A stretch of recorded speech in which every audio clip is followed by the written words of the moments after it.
"Nenek, aku sudah membawa bibi Lili dan bayi gemuk itu berkeliling taman." Putri kecil menyombongkan diri dengan bangga. Tanpa menunggu instruksi orang tuanya, putri kecil berinisiatif menjadi pemandu dan membawa Lili dan keluarganya berkeliling Grand Manor. Kemudian, dia kembali bersama para tamu dan ingin meminta imbalan dari keluarganya. "Yah, kamu benar-benar mampu menyapa para tamu di usia yang begitu muda." Mama Randy berjongkok dan mencium pipi kemerahan putri kecil. Mereka semua sangat menyayangi cucunya. Dia benar-benar bijaksana. Dia adalah pemandu kecil yang hebat. Lili pun ikut menimpali dan memuji putri kecil. Meskipun putri kecil tidak banyak memperkenalkan, dia menunjukkan semangat dan antusiasme yang besar dalam mengajak para tamu berkeliling. Sebagai calon pewaris keluarga Sanjaya, dia pasti akan mengharumkan nama keluarga. Jangan puji dia. Jika kamu memujinya lagi, anak kecil itu akan terlalu percaya diri. Diam-diam Putri Bramasta senang mendengar semua pujian itu. Sebagai seorang ibu, dia pasti bangga dengan putrinya sendiri. Tapi dia tidak ingin putri kecil dipuji terlalu banyak hingga dia menjadi dirinya sendiri. Tapi dia pantas menjadi dirinya sendiri, kata Lili bercanda. Untuk saat ini, Keisa Putri Sanjaya adalah satu-satunya pewaris keluarga Kyle di masa depan. Dia adalah putri manja dari keluarga kaya dan berkuasa. Jika dia tidak sedikit sombong, siapa lagi yang bisa melakukannya? Kalau begitu, ayo kita terus menghujaninya dengan cinta. Mama Randy tersenyum dan melanjutkan. Para wanita memiliki topik yang tak ada habisnya untuk dibicarakan ketika mereka berkumpul di sekitar anak tersebut. Begitu mereka mulai berbicara, mereka akan melupakan dunia untuk sementara waktu. Juna tidak bisa ikut serta dalam percakapan wanita. Selanjutnya, dia adalah bawahan Randy. Randy sangat menyendiri, jadi mereka tidak punya topik untuk dibicarakan secara pribadi. Oleh karena itu, Randy kembali bekerja di ruang kerjanya sementara Papa Randy menghibur Juna. Mereka duduk di paviliun di taman, minum teh dan bermain catur. Hari-hari berlalu dengan cepat dan tenang. Beberapa hari telah berlalu sejak kembalinya Putri Bramasta. Pada suatu pagi, Putri Bramasta bangun dan meregangkan tubuhnya dengan malas. Dia membuka matanya dan melihat ke atas. Dia melihat Randy duduk di sofa dekat jendela, membaca koran. Itu adalah kebiasaan baik yang dia praktikkan selama beberapa tahun. Berbeda dengan dulu, saat Randy menyadari dia bangun, dia langsung meletakkan korannya. Dia bergabung dengannya di tempat tidur. "Kamu sudah bangun?" "Ya." Putri Bramasta mengangguk. Saat dia hendak bangun dari tempat tidur, Randy mendorongnya kembali ke tempat tidur. Dia memandangnya dengan penuh perhatian, seolah-olah dia ingin mengatakan sesuatu padanya, tapi dia tidak mengatakan apa-apa. "Apakah ada sesuatu di wajahku?"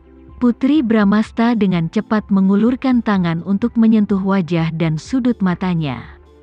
Tidak ada eyebogger atau kotoran di wajahnya. "Ya, ada sesuatu." Randy terkekeh. "Apa itu?" Sebelum Putri Bramasta menyelesaikan kalimatnya, Randy menunduk dan menciumnya. Dia memegang dagunya dan dengan lembut menggigit bibir bawahnya. "Tidak." Putri Bramasta secara naluriah meletakkan tangannya di dadanya. Saat itu masih pagi, tapi pria ini sudah memeluk dan menciumnya. Apa yang dia coba lakukan? "Tapi, aku ingin." Dia sudah lama ingin berhubungan intim dengannya. Namun, karena dia baru saja pulih dari luka-lukanya, dia menahan keinginannya. Dia tidak mau melakukan apapun karena dia takut menyakitinya. "Randy, maafkan aku." Putri Bramasta menyalahkan dirinya sendiri. Itu semua salahnya karena kesehatannya buruk. Dia selalu tidak dapat memenuhi kebutuhan fisiologisnya. "Konyol, aku hanya ingin menciummu." Randy memegang bagian belakang kepalanya, mengusap keningnya dengan lembut ke keningnya. "Randy," Putri Bramasta mendengus dan berkata dengan suara sengau, "Sebenarnya, aku bisa melakukannya." Tubuhnya tidak selemah yang dia kira. Setelah dia keluar dari rumah sakit selama lebih dari 2 minggu, dia merawatnya dengan cermat, sehingga dia pulih dengan sangat cepat dan baik. Randy meraih tangannya yang bergerak dan memanggilnya dengan lembut, "Putri." Ia bukanlah pria yang menuruti hawa nafsu, dan juga bukan tipe orang yang tidak bisa hidup tanpa keintiman antara suami dan istri. Dia menginginkannya, hanya karena dia adalah istrinya dan satu-satunya orang yang mendapat tempat di hatinya. Dia akan tetap mencintainya. Putri Bramasta berkedip, dan bulu matanya yang panjang berkibar. "Jangan disimpan, aku benar-benar bisa melakukannya." Saat Putri Bramasta selesai berbicara dengan lembut, dia tersipu lagi. Namun, dia dengan berani memegang pinggang Randy dan menggunakan tindakan untuk membuktikan bahwa dia bersedia melakukannya, dan dia bisa. "Dasar bodoh," Randy terkikik, merasa hangat karena kemajuan dan inisiatifnya. Tapi ketika dia melihat betapa relanya Putri Bramasta, dia tidak bisa melakukan apapun padanya. Dia bukan binatang buas, dan dia tidak akan mengabaikan kondisi fisiknya. Ia hanya berharap mereka bisa seperti sekarang setiap hari di masa depan. Setiap malam, dia bisa memeluknya hingga tidur. Setiap pagi, dia bisa duduk di dekat jendela dan membaca koran.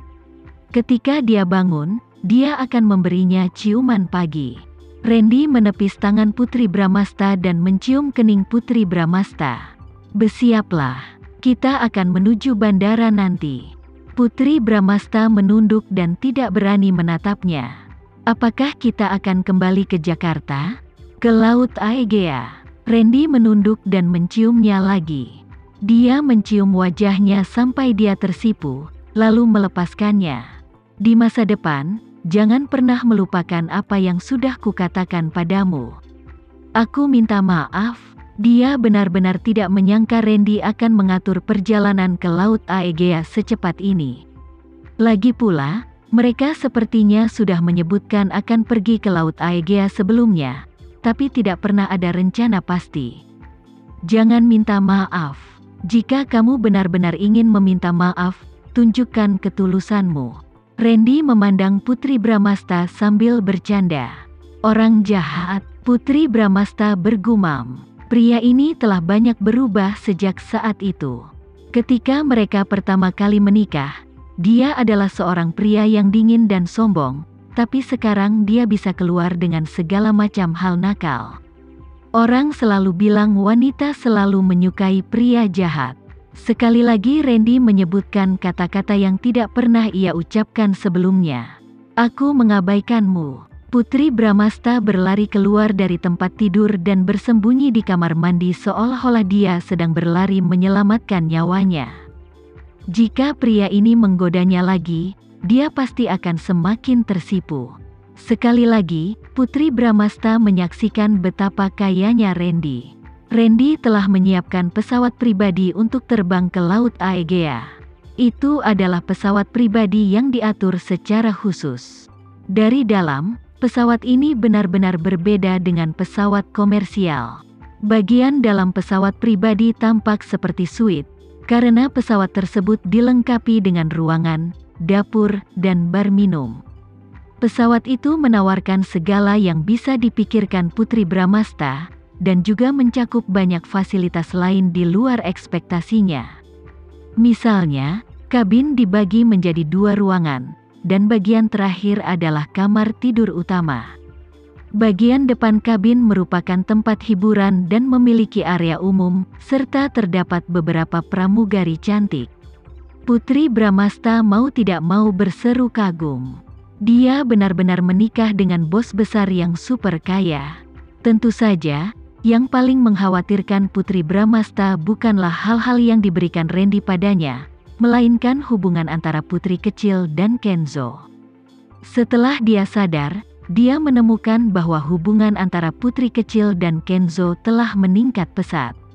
Meskipun putri kecil tidak bergantung pada Kenzo sebanyak dia bergantung pada kakaknya David, tapi ketika dia dengan manis memanggil Kenzo, kakak laki-laki Kenzo juga akan bahagia, karena cintanya pada saudara perempuannya tulus. Dia akan selalu memikirkan adiknya terlebih dahulu setiap kali dia menemukan sesuatu yang bagus untuk dimainkan. Dia selalu merawatnya dengan baik. Saat ini, Kenzo dan putri kecil sedang duduk bersama. Kenzo dengan sabar mengajari putri kecil beberapa pengetahuan baru yang telah dia pelajari.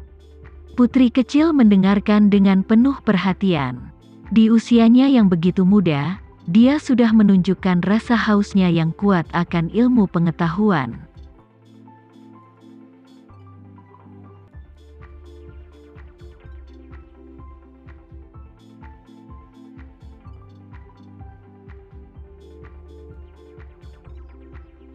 Sekian dulu ya video kali ini, kita lanjutkan lagi videonya di lain waktu.